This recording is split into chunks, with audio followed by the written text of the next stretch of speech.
Merhaba arkadaşlar, örgü kanalıma hepiniz hoş geldiniz. Bugün sizlerden gelen yoğun istek üzerine bu minik çorap anlatımını yapmak istiyorum.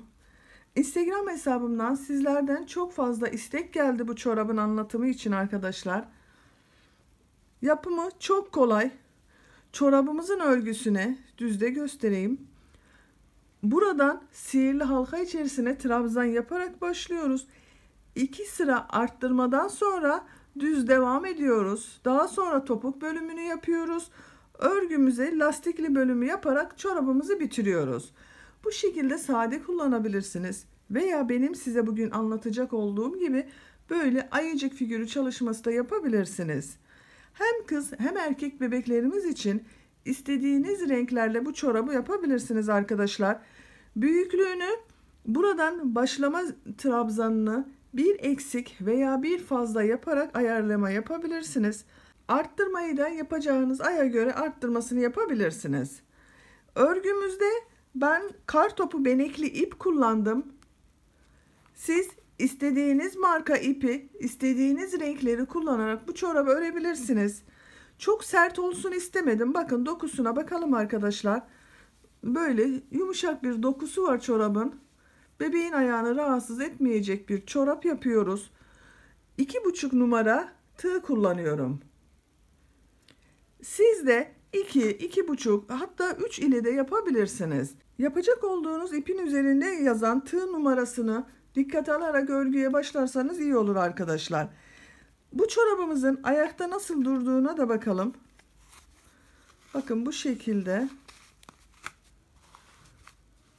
Ayakta duruşu böyle. Bakın çok şirin görünüyor arkadaşlar. Siz de değişik renklerle bunu hazırlayabilirsiniz. Şimdi hemen çorabımızın örgüsüne geçelim.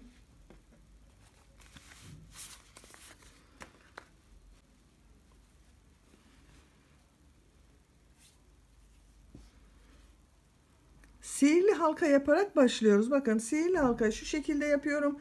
Bilmeyen arkadaşlar için yavaş gösteriyorum. Bu halkanın içerisine tığ takıyorum. İlmek alıp bir ilmek oluşturdum. Bakın burada. Yavaşça parmağımdan çıkarıyorum. 1, 2 zincir çekiyorum. İpi tığın üzerine alıyorum. Bu halkanın içerisine 12 tane trabzan yapıyorum.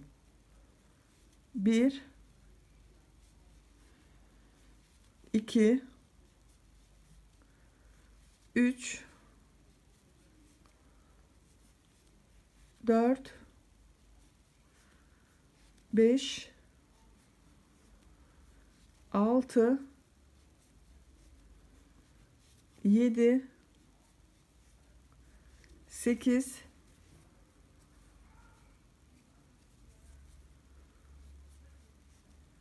9, 10, 11, 12. 12 trabzanı yaptım. Yavaşça bu bakın oluşturmuş olduğumuz halkanın ucunda bulunan ipi yavaşça çekiyorum. En son yapmış olduğum ilmeği trabzana başladığım bakın bu ilk ilmek ile kaydırma yaparak birleştiriyorum. İpi de üstte tutalım. Bakın burayı birleştirmiş olduk. Çektiğimiz için de ortada hiç boşluk oluşmadı. Biz bugün 12 trabzan ile başladık. 12 trabzan ile 3-6 aylık bir bebek ölçüsünde yapıyorum ben çorabı. Siz yeni doğan bir bebek için yapacaksanız bu trabzanları 10 trabzan ile başlamanız iyi olacaktır. 3 aylık bir bebek için de 11 trabzan ile başlamanız iyi olur arkadaşlar. İkinci sıraya çıkıyorum. 1, 2 zincir çekiyorum. Bu sırada her ilmeğe ikişer tane trabzan yapacağız. Bakın ilk ilmek üzerine bir trabzan yapıyorum. Aynı ilmeğe bir trabzan daha yapıyorum. İpi tığın üzerine alıyorum. Takip eden ilmeğe de 2 tane trabzan yapıyorum. 1, 2.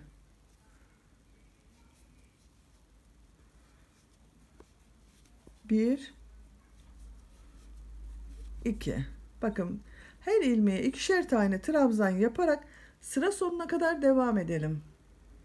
Çorabın ikinci sırasında her ilmeğe ikişer trabzan yaparak sıra sonuna geldim. Başlangıcı 12 trabzan ile başlamıştık. İkinci sırada çift trabzanlar yaparak 24 trabzan elde ettik. En son yapmış olduğum ilmeği ilk ilmek ile bakın kaydırma yaparak birleştiriyorum. Yuvarlak bir görüntü elde ediyorum. 1, 2 zincir çekiyorum. Üçüncü sıradayız. Üçüncü sırada bir çift bir tek, bir çift bir tek trabzanlar yapacağız. İlk ilmek üzerine bir trabzan yapıyorum. Aynı ilmeğe bir trabzan daha yapıyorum. Çift trabzan yaptık bakın. İpi tığın üzerine alıyorum. Takip eden ilmeğe tek trabzan yapıyorum. Tekrar ipi tığın üzerine alıyorum. Bir sonraki ilmeğe çift trabzan yapıyorum. 1, 2. Takip edeni tek trabzan yapıyorum. Bir sonrakini çift trabzan yapıyorum. Bakın bu şekilde. Bir çift bir tek, bir çift bir tek, bir çift yaparak sıra sonuna kadar devam edelim.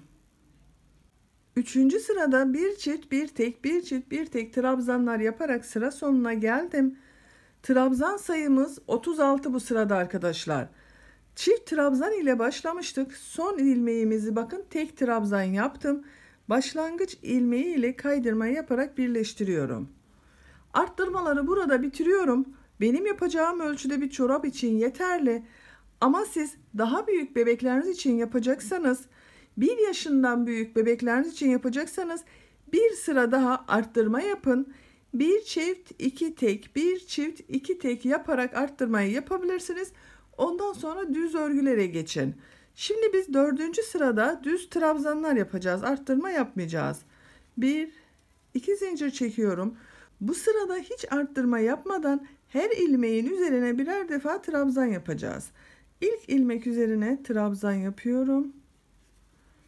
Takip eden ilmeklere de birer defa trabzan yapıyorum.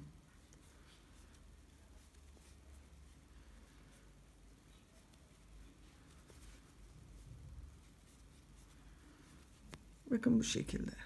Sıra sonuna kadar birer defa trabzan yaparak devam edelim. 4. sırada her ilmeğe birer defa trabzan yaparak sıra sonuna geldim. Son yapmış olduğum ilmeği ilk ilmek ile kaydırma yaparak birleştirdim. Bakın burayı birleştirmiş olduk. Artık çorabımızın örgüsü bu 36 trabzan ile devam edecek, değişmeyecek. Topuk bölümüne kadar devam ettireceğiz bunu arkadaşlar. Bu yapacak olduğum çorap bununla aynı büyüklükte. Santimetre olarak ölçelim bakın. Başlangıçtan topuk bölümünün bitimine kadar 10 santimlik bir çorap yapacağız. Siz de bebeğinizin ayağının ölçüsüne göre bunu yaparsanız çok iyi olur. 6,5 santimde eni var bakın. Bu çorabımızda hiç dikiş yok bakın arkadaşlar.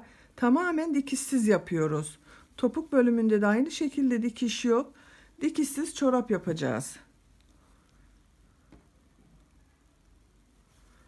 Çorabın örgüsünü bu 36 trabzan ile toplam bu başlangıçtan itibaren 10 sıraya tamamlayalım gelelim. Çorabın örgüsünü arttırma yaptığımız bu sıradan itibaren 36 trabzan ile ben 2, 4, 6, 7 sıra olarak tamamladım. Başlangıçtan itibaren de 2, 4, 6, 8, 10. 10. sıranın burada bitiriyoruz. Artık topuk bölümüne geçeceğiz. İpi kesiyorum.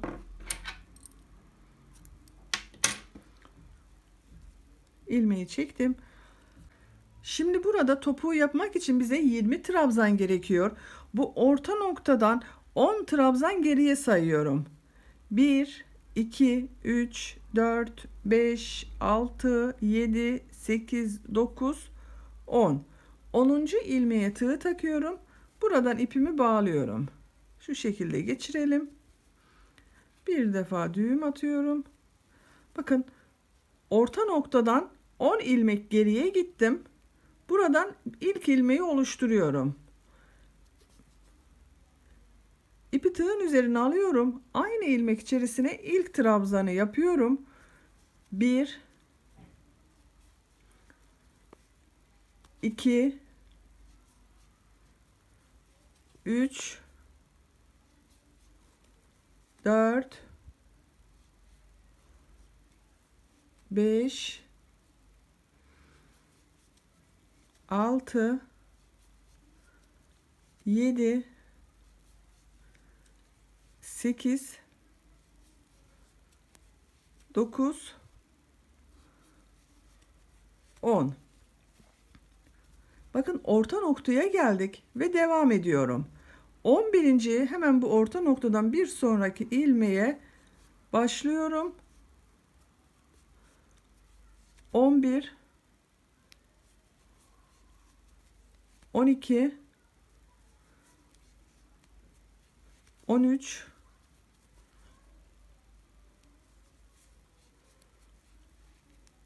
14 15 16 17 18 19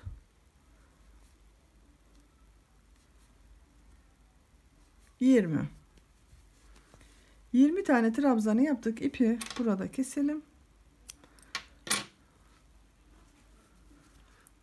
Topuk bölümü için 20 trabzan ile başladık bakın. Bir zincir çekiyorum. Örgüyü çeviriyorum.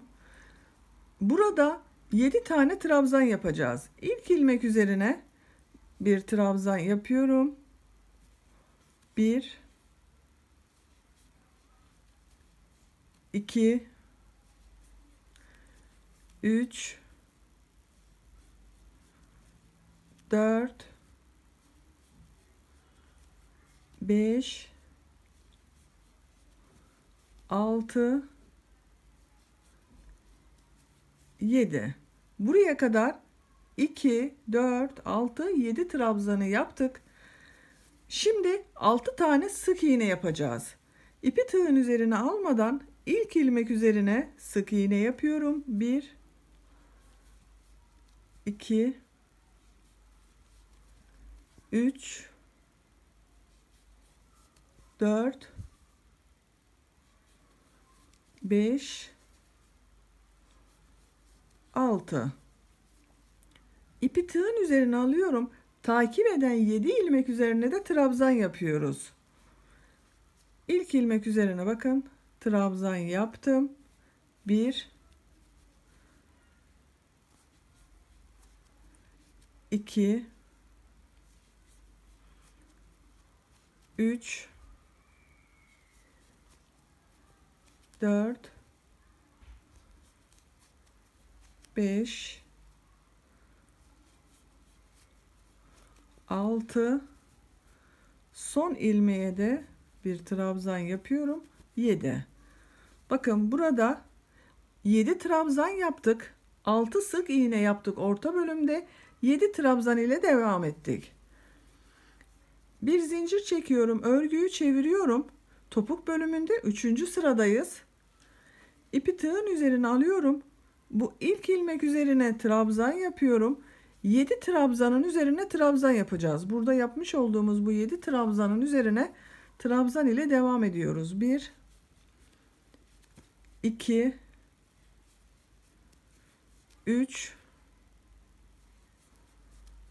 4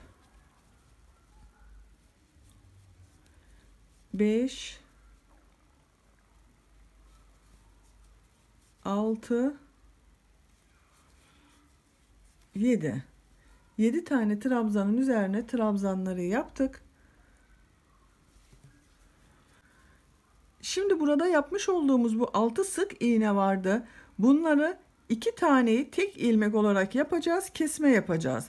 Bakın ipi tığın üzerine almadan yine bu ilk sık iğne üzerine tığ takıyorum. ip alıp çekiyorum, bekletiyorum, çekmiyorum. Tekrar takip eden ilmekle tığı taktım, ip alıp çektim. Bakın 2 ilmeğe tığı taktık, ip aldık. Tığın üzerinde 3 ilmek var. İpi alıp 3'ün içerisinden çekiyorum. Burada 2 ilmeği tek ilmek şekline dönüştürdük. Takip eden bakın yine aynı şekilde tığı taktım, ilmek aldım, bekletiyorum. Bir sonraki ilmeğe tığı taktım, aldım, bekletiyorum. 3 ilmek var. İp alıp çekiyorum. İkinci kesme işlemini yaptık. Bakın tığı taktım, ip aldım, çektim. Son sık iğneye de tığı taktım, ip alıp çektim. 3 ilmek içerisinden ipi çekiyorum. 6 sık iğneyi burada 3 ilmeğe dönüştürdük. Bakın 1, 2, 3. İpi tığın üzerine alıyorum. Burada bulunan 7 trabzanın üzerine trabzan yapıyoruz. 1, 2, 3, 4, 5, 6, 7. Bir zincir çekiyorum. Örgüyü çeviriyorum. Bakın burası yuvarlak bir görüntü oldu kesme yaptığımız için. İpi tığın üzerine alıyorum. 7 trabzanın üzerine trabzan yapıyorum yine. 1, 2, 3, 4, 5, 6, 7. 7 trabzanı yaptık. Bu 7 trabzandan sonra bir sık iğne yapacağız. Bakın burada bir alt sırada kesmeler yaparak 3 sık iğne elde etmiştik. 3 ilmek var. 1, 2, 3. Bunun bu orta noktasına bir sık iğne yapacağız. Bu ilk ilmeği atlıyorum. İkinci ilmeğe sık iğne yapıyorum. İpi tığın üzerine alıyorum. Bu takip eden sık iğne ilmeğini atlıyorum. İlk trabzanın üzerine bir trabzan yapıyorum. 7 tane trabzan yapıyoruz. Bakın 1 yaptık. 2, 3, 4, 5, 6, 7. Şimdi bu iki tarafı birleştireceğiz arkadaşlar. Ters tarafını çeviriyorum. Bakın şu şekilde tığ ilmekten çekiyorum. Burada bu sıranın bakın topuk bölümünde ilk yaptığımız bu ilmeğe tığ takıyorum. Çekmiş olduğum ilmeği o ilmekten geçiriyorum. Bakın baştayız. 2 ucu birleştirdik. Bir zincir çekiyorum. Takip eden ikinci ilmeğe tığ taktım. Karşıdan da ikinci ilmeğe tığ taktım. İp alıp içerisinden çektim. Tığın üzerindeki ilmekten de çektim, kaydırma yaptım. Takip eden ilmeğe tığ taktım. Karşıdan da aynı şekilde ilk ilmeğe tığ taktım. İp alıp çektim. Tığın üzerindeki ilmekten de çekiyorum. Bakın ilmeğe tığ takıyorum. Karşıdan da denk gelen ilmeğe tığ taktım. İp alıp çektim. Kaydırma yapıyorum.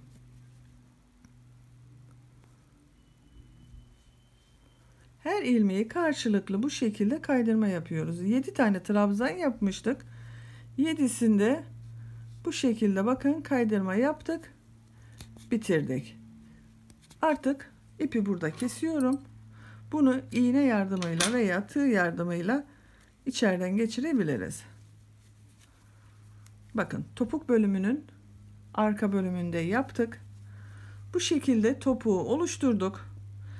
Şimdi bu lastikli bölümü olacak olan burayı yapacağız arkadaşlar. Trabzanlar yapıyoruz. Tam orta nokta, bakın iki bölümü birleştirdiğimiz bu orta noktaya tığ takıyorum. İpimi bağlantı yapıyorum.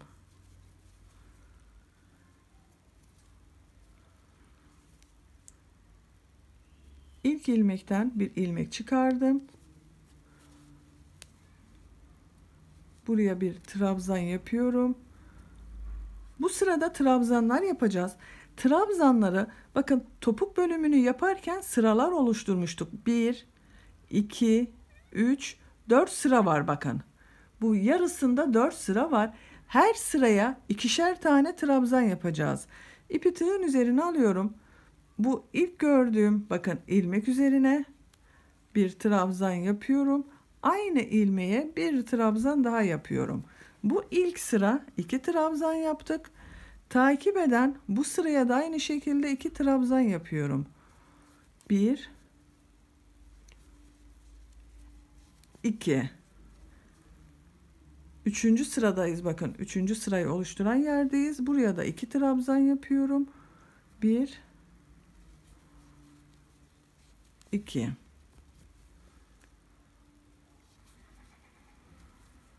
Bir, iki.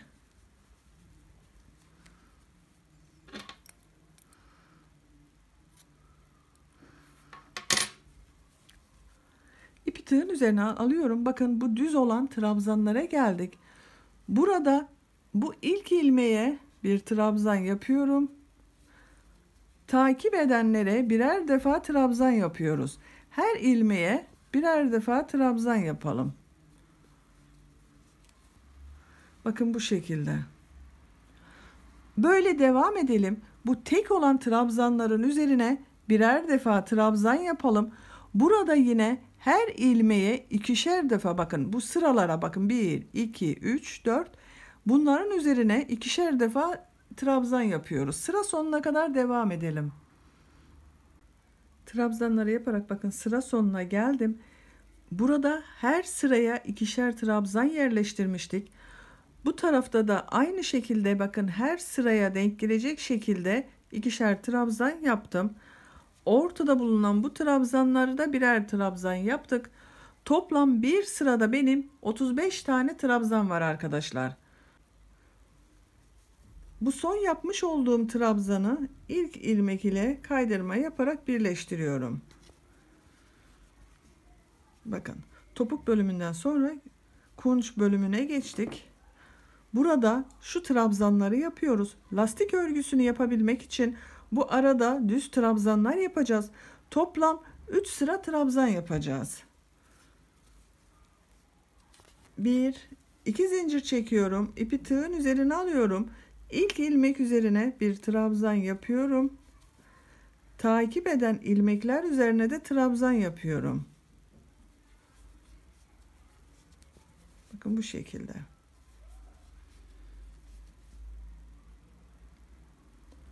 Her ilmeğe birer defa trabzan yapalım. Sıra sonuna kadar devam edelim. Sıra sonunda kaydırma yaparak birleştirelim. 2 zincir çekip 3. trabzan sırasına çıkalım.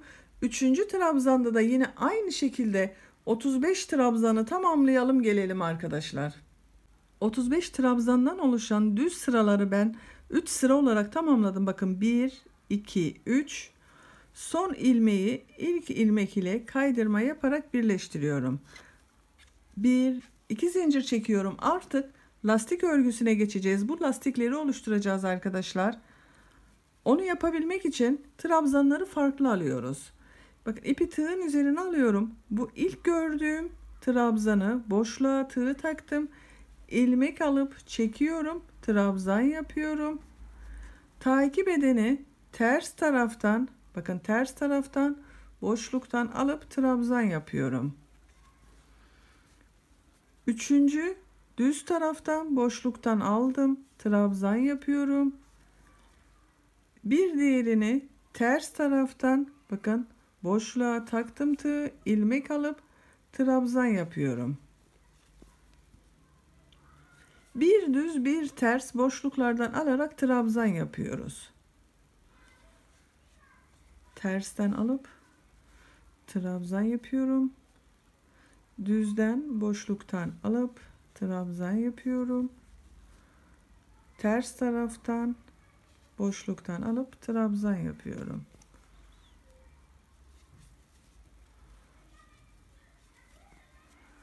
Böyle lastik görüntüsü elde ediyoruz. Sıra sonuna kadar bir düz bir ters, bir düz bir ters boşluklardan alıp trabzan yaparak devam edelim.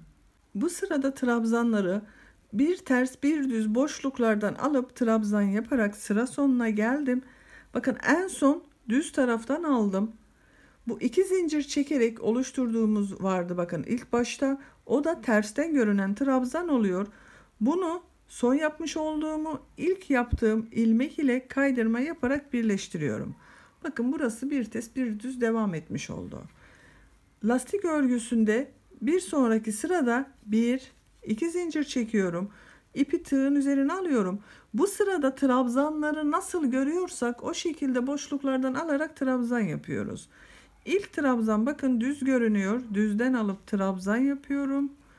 Takip eden ters tarafta görünüyor. Ters taraftan boşluktan alıp trabzan yapıyorum. Düz görünüyor. Düz taraftan boşluktan alıp trabzan yapıyorum. Ters de görünüyor. Ters taraftan alıp trabzan yapıyorum. Bakın bu şekilde.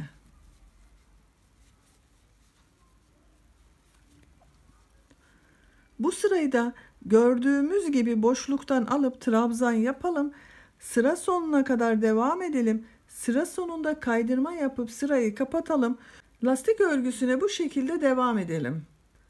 Çorabın örgüsünü tamamladım. İpi kestim. İğne ile içeriden ucunu kaybettim. Böylece çorabın örgüsünü bitirmiş olduk. Kaç sıra lastik örgüsü yaptığımı sayıyorum. Bakın görüntü olarak 1, 2, 3, 4, 5 sıra lastik örgüsü benim için yeterli. Ama siz isterseniz bunu 6, 7 sırada yapabilirsiniz. Veya bir sıra daha önceden 4. sırada bırakabilirsiniz. Tamamen tercihinize kalmış. Böylece çorabımızın örgüsünü bitirmiş olduk. Bakın çok güzel, çok kolay bir çorap yaptık. Çok da düzgün oldu arkadaşlar. Bakın hiç dikiş yeri yok. Dikişsiz çorap yaptık. Bebeğin ayağını rahatsız edecek hiçbir yeri yok çorabımızın. Biz bugün bunu ebrulu çalıştık. Ama isterseniz bunun gibi sade renklerle yapıp bebeğinize giydirebilirsiniz. İstediğiniz renklerle yapabilirsiniz. Pembe tonları, kırmızı tonları, kız bebeklerimiz için, erkek bebeklerimiz için istediğiniz renkleri yapabiliriz. Bu çorabın aynısından buraya kadar yapmış olduğumuz işlemleri yaparak diğer tekini de hazırlayın. Ben bakın ikisini hazırladım. Bu şekilde kullanıma hazır ama ben bunu böyle kullanmak istemiyorum. Bebek için olduğundan biraz daha süslemek istiyorum. Buraya bir ayıcık figürü yapacağız arkadaşlar. Bakın bunun gibi bir ayıcık figürü yapıp buraya dikebiliriz. Veya siz istediğiniz şekilde figürler yaparak süsleyebilirsiniz. Şimdi bu ayıcık figürünün yapılışını hızlıca size göstermek istiyorum. Çok kolay. Çoraplarımızı kenara alalım.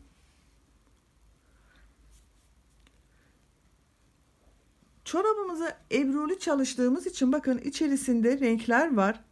Mavi var, sarı var, yeşil var, kahve tonu var. Ben bunların kahve tonuyla ayıcık figürü yapıyorum. Şöyle bırakalım veya bakın. Kahvenin tonunu elime aldım. Yine sihirli halka yapıyoruz. Çoraba başlarken de sihirli halkayla başlamıştık. Burada da aynı şekilde sihirli halkayı kullanıyorum. İlk ilmeği oluşturduk. 1, 2 zincir çekiyorum. İpi tığın üzerine alıyorum. 11 tane trabzan yapıyoruz bu halka içerisine. 1, 2, 3, 4, 5, 6, 7, 8, 9, 10, 11. Halka içerisine 11 trabzanı yaptık. Sonra yavaşça bu ipin ucunu çekiyorum bakın. Burada boşluk oluşmamasını sağlıyoruz.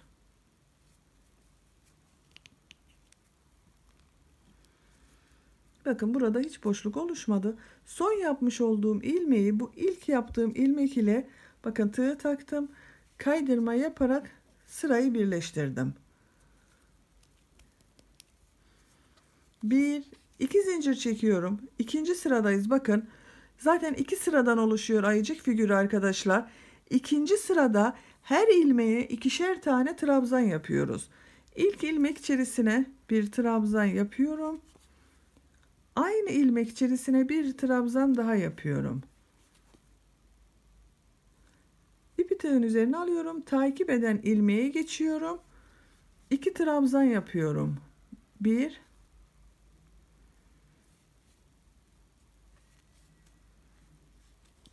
2 takip eden ilmeğe geçiyorum yine. 2 trabzan yapıyorum. 1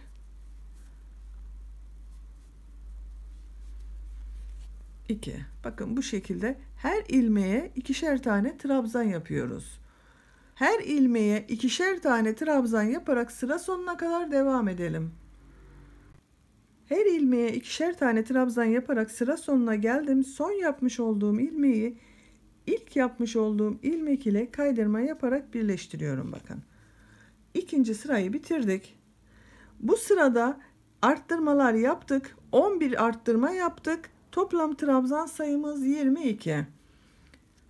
Bir zincir çekiyorum. Şimdi bu kulak bölümünü yapacağız arkadaşlar. Kulak bölümünü yapmak için ipi tığın üzerine alıyorum. Hemen bu takip eden ilk ilmek üzerine 5 tane trabzan yapıyorum. 1 2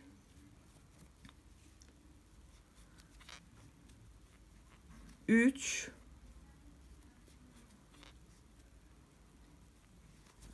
4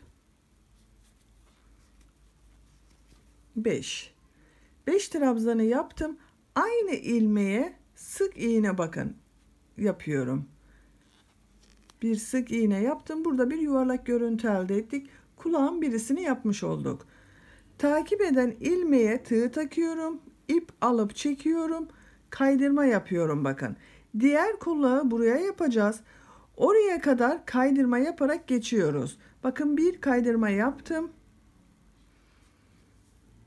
2 kaydırma yaptım. 3 4 5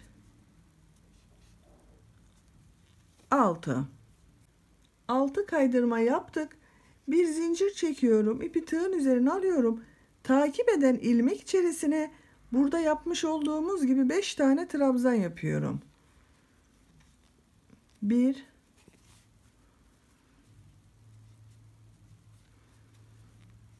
2 3 4 5 trabzanı yaptım. Aynı ilmeğe sık iğne olarak batıyorum. Bakın burada yuvarlak bir görüntü yaptık. İkinci kulağımızı da bitirmiş olduk. Yan tarafta bulunan bakın diğer ilmeğe tığ taktım, kaydırma yaptım. İpi artık burada kesiyorum. Biraz uzunca bırakıyorum. Dikecek kadar bu ayıcık figürün nereye dikeceksek oraya kadar ip bırakıyorum bakın arkadaşlar.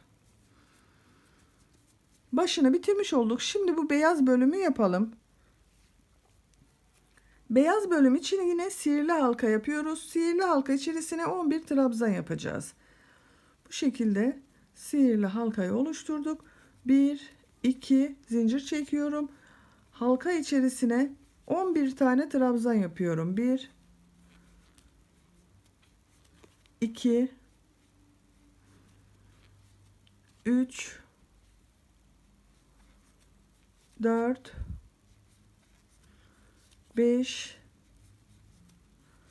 6 7, 8, 9, 10, 11. 11 trabzanı yaptım. Bakın daha sonra ipin ucunu yavaşça çekiyorum.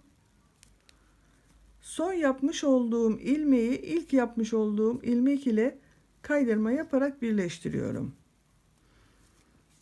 Böylece bitirmiş olduk. İpi burada kesiyorum.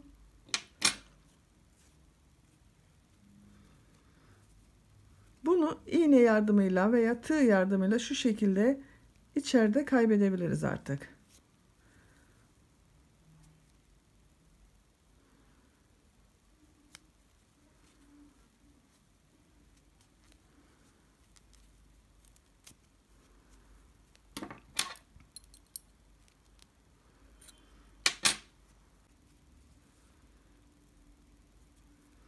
Bakın bu da hazır. Şimdi siyah ip takıyorum iğneye arkadaşlar.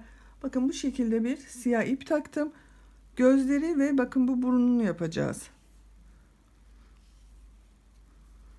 Bir düğüm attım. Şuradan başlayalım. Ters tarafından geçirdim bakın. Tam orta noktası. Bu sihirli halka yaptığımız orta noktaya iğneyi takıyorum. Bakın şu şekilde geçirdim. Bunu yapmış olduğumuz bu ayı figürünün başına tutuyorum şu şekilde. Nerede durmasını istiyorsam oraya tutuyorum arkadaşlar. Daha sonra bakın iğnenin ucunu buraya taktım. Çekiyorum.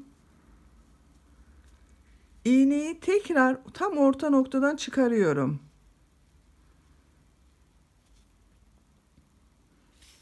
Çekiyorum. Böyle biraz Y şekli gibi yapıyoruz bakın. Onu elde edebilmek için çapraz yukarıya doğru batıyorum. Çekiyorum. Tekrar orta noktadan iğneyi bakın taktım. Çekiyorum. Diğer tarafa da aynı eşit gelmesine dikkat ederek iğneyi bakın taktım. Ters taraftan çekiyorum. Böylece bitirmiş olduk. Şimdi gözleri yapacağız. Bunu bir defa şöyle düğüm attıralım. Bakın burada sağlamlaştırdık. Göz için kulağın şu seviyesine bakın. Şu seviyesine getiriyorum. Oradan iğnenin ucunu çıkarıyorum.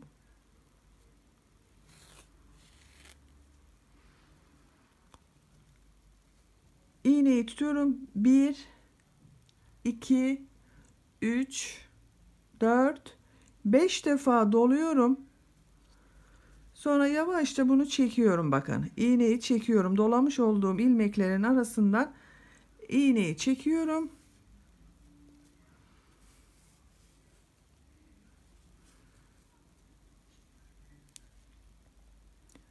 Aynı noktaya iğneyi ucunu taktım. Ters taraftan çekiyorum. Bakın gözü burada oluşturmuş olduk. Gözün büyüklüğü tamamen tercihinize kalmıştır. Siz daha büyük olsun istiyorsanız 5 yerine 6 defa dolama yapabilirsiniz. Tekrar burada bir defa ilmek atıyorum, sağlamlaştırıyorum. Diğer gözü yapmak üzere bakın ters taraftan iğneyi geçirdim. Diğer gözde aynı bunun eşit olması için bakın aynı noktadan diğer kulakçığın olduğu yerden denk gelecek şekilde takıyorum. Buraya da 5 defa doluyorum. 1, 2, 3, 4, 5. Yavaşça çekiyorum.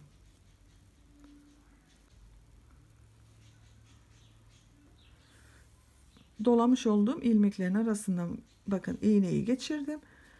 Düzgün gelmesine dikkat ediyorum burada. Aynı noktaya batarak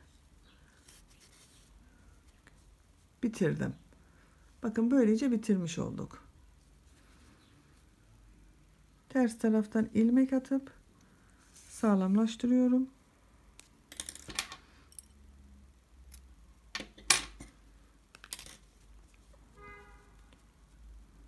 Artık bakın figürümüz dikilmeye hazır. Bunu çorabımıza dikebiliriz. Siz bunları değişik yerlerde kullanmak üzere de hazırlayabilirsiniz arkadaşlar. İstediğiniz yerde süsleme amaçlı kullanabilirsiniz. Biz bugün çoraba dikeceğiz.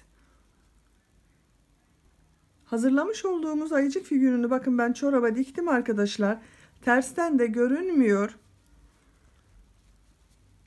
İğne ile tutturdum. Bakın boynuna gelecek olan buraya da bir kurdale yaptım. Minik bir kurdale ile süsledim. Bu kurdale tamamen tercihinize kalmıştır. Siz yapmasanız da olur. Diğer çoraba da diktim. Bu çoraplara figür çalışması yaparken dikkat etmeniz gereken tek şey arkadaşlar.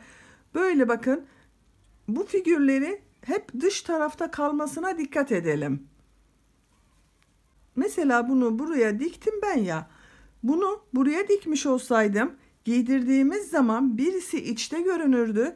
Bir diğeri dış tarafta görünürdü. O zaman da güzel bir görüntü olmaz. Gördüğünüz gibi çok kolay bir çorap yaptık arkadaşlar. Bebeğin ayağında nasıl göründüğüne de bakalım. Bakın mankene giydiriyorum.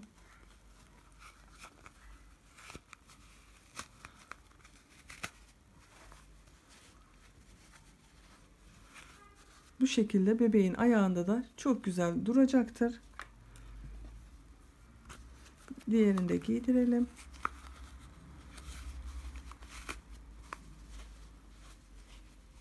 Bakın. Çok tatlı oldu. Siz de bunlardan değişik renklerde yapıp bebeğinize giydirebilirsiniz. Böylece bir örgü anlatımımızın da sonuna gelmiş olduk. Beni dinlediğiniz ve izlediğiniz için hepinize çok teşekkür ederim. Kanalıma abone değilseniz abone olmayı unutmayın lütfen. Sizlerle yeniden yeni örgülerde buluşmak üzere. Hoşça kalın, sevgiyle kalın.